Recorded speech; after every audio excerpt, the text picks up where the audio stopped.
La voie lactée, tout doucement, devient plus pâle. Un rayon rouge et rose fait son apparition. Les astres de la nuit se retirent en un voile et fait poindre le jour, poudreux, à l'horizon.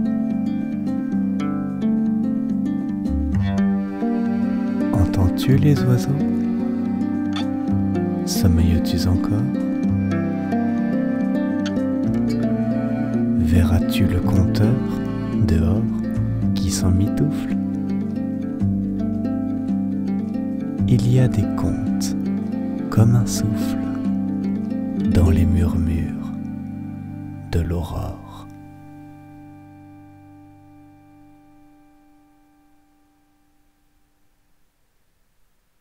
Les souhaits.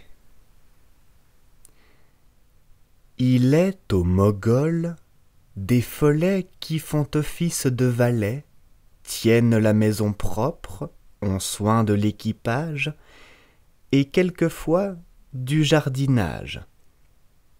Si vous touchez à leur ouvrage, vous gâtez tout.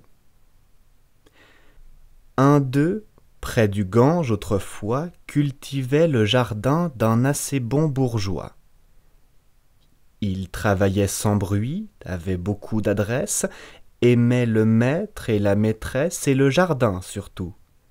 Dieu sait si les zéphyrs, peuple ami du démon, l'assistaient dans sa tâche. Le follet de sa part, travaillant sans relâche, comblait ses hôtes de plaisir.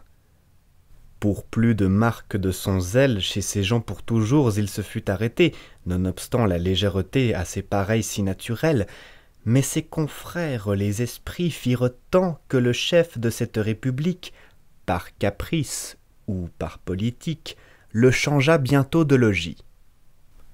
Ordre lui vient d'aller au fond de la Norvège prendre soin d'une maison en tout temps couverte de neige, et d'hindou qu'il était, on vous le fait lapon. Avant que de partir, l'esprit dit à ses hôtes « On m'oblige de vous quitter. Je ne sais pas pour quelle faute, mais enfin il le faut. Je ne puis arrêter qu'un temps fort court, 1 mois, peut-être 1 semaine. Employez-la. Formez 3 souhaits, car je puis rendre 3 souhaits accomplis. 3, sans plus. » Souhaiter, ce n'est pas une peine étrange et nouvelle aux humains. Ceux-ci, pour premier vœu, demandent l'abondance, et l'abondance à pleine main verse en leur coffre la finance, en leur grenier le blé, dans leur cave les vins, tout en crève. Comment ranger cette chevance? Quel registre, quel soin, quel temps il leur fallut!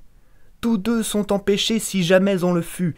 Les voleurs contre eux complotèrent, les grands seigneurs leur empruntèrent, le prince les taxa. Voilà les pauvres gens malheureux par trop de fortune. Ôtez-nous de ces biens l'affluence importune, dirent-ils l'un et l'autre.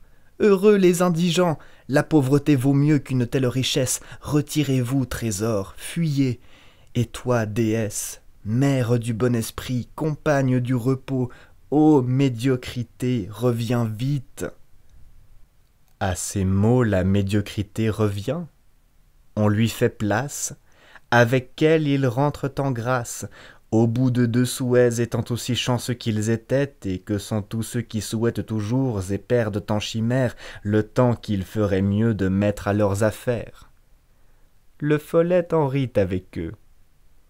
Pour profiter de sa largesse, quand il voulut partir et qu'il fut sur le point, ils demandèrent la sagesse. C'est un trésor qui n'embarrasse point.